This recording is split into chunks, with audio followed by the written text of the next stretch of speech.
Competitive runner Laura Cattivera finds a unique way to keep up the pace despite a debilitating medical condition.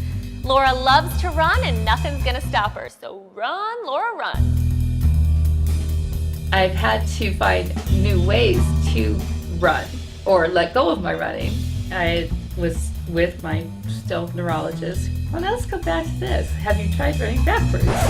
And I said, well, no, I hadn't thought of it. So I tried it, and it did give me something that was really working and a new adventure. As a runner, you try to trick your problem muscle. So that's how I became running backwards. The negative that became a positive was Laura had to become creative and find new ways to run. Almost always throughout my life been a runner. In high school, we were running a lot of miles, 60-mile weeks. Came in sixth in the country for cross country when I was in my sophomore year. It was 1991. I qualified, got a time for the 1992 Olympic trials. And it just felt like it was just going to get better and better. Laura knew something was wrong in 1989 when she was competing on the Princeton track team. After runs, she would feel a flutter in her leg. Laura was finally diagnosed with this rare condition in 1995.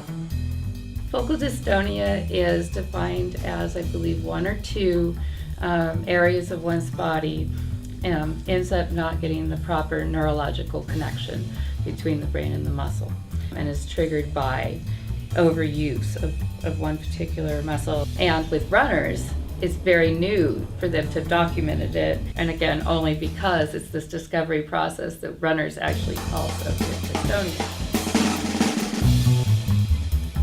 I can feel it before one would even be able to notice it, even if one was probably looking pretty hard.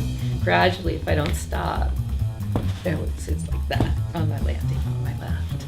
I went to a million different types of doctors, and all those 6 years never figured out really what it was until somebody just said, well, why don't you just try to go to a neurologist and see what happens. The negative that became the positive is that I've had to be very creative and think hard by staying in very, not accommodating it so much as actively trying to puzzle it out and try new things.